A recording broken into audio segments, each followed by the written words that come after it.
a roulé d'identité. Ce sera pas possible, man. Des moyens qu'on n'a pas dit l'honneur, maintenant. Oui. Je rappelle que cette variante du cannabis ne tombe pas sous le coup de la loi fédérale sur les stupéfiants, une loi de 2011, puisqu'elle contient moins de 1% de THC. Bombo clad dem fire, bon aguande, man. Il faut savoir qu'on obtient ce tabac en manipulant la plante. Man. En la manipulant. En manipulant la plante. Génétiquement.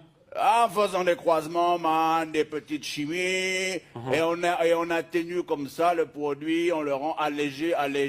Et aujourd'hui, man, c'est pas tout comme ça dans la société, man. C'est exactement la même chose comme les sodas sans sucre, les yogourts allégés à la gélatine de porc, ou l'huile d'olive sans olive, man. Ça va pas, man. C'est pas du vrai cannabis, selon vous. Non, man, la vraie weed, la vraie ganja.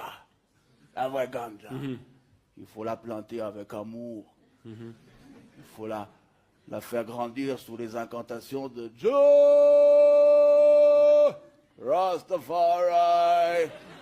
Et ensuite, il faut la récolter, la faire sécher, la fumer pure, sans tabac, man. Comme dans la chanson. Give me the weed, good ganja weed, but I want it, whatever they got it for the weed. Bon, naturel ou pas, le cannabis contenant un taux de THC élevé. C'est quoi THC? Tétrahydrocannabinol, tétrahydro peut-être. Cannabinol. C'est d'abord une drogue et contre laquelle les pouvoirs publics sont censés lutter, monsieur Frediger. Et pourquoi, man, on ne pourrait pas lutter d'abord contre l'alcool, man? L'alcool, man. Interdire l'alcool, man! Qui est beaucoup plus additif et beaucoup plus dangereux, man. Bon, ça, c'est pas... C'est pas quoi? C'est pas ce qu'on dit. Il suffit de regarder l'expérience, man, des exemples qui sont tout autour de toi dans la vie, man. Si tu bois trop d'alcool, man. Ça va le coude. Ça va nickel. Si tu bois trop d'alcool, man, tu vas commencer à dire des conneries. Ensuite, tu vas rouler des pelles à une inconnue. Ensuite, tu vas te battre. Ensuite, tu vas te retrouver tout nu dans la rue. Le sgeg galère. Tu vas te rebattre, tu vas tomber contre un trottoir, et puis après, tu vas tomber dans la mort du coma, man. C'est vrai que ça m'est déjà arrivé, cette séquence d'événements.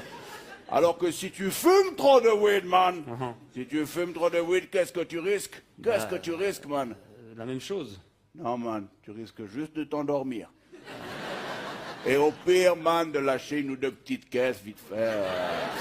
C'est pas tout à fait ce que disent les spécialistes de la question. Ah, man, mais ça me rappelle ce vieux proverbe jamaïcain, you know, man, when daddy smokes some weed, he's never spared. When daddy drinks some whiskey, it is gonna be more risky. Quand papa fume de l'herbe, il est tout calme. En revanche, quand il boit du whisky, ça devient un peu plus risqué. Exact. Ouais. Bon, en tout cas, on se réjouit de voir comment le marché du cannabis light va évoluer ces prochains mois. Je vous remercie d'être venu nous apporter votre point de vue, Samuel Frediger. Comment on dit au revoir en jamaïcain? Big up. Big up.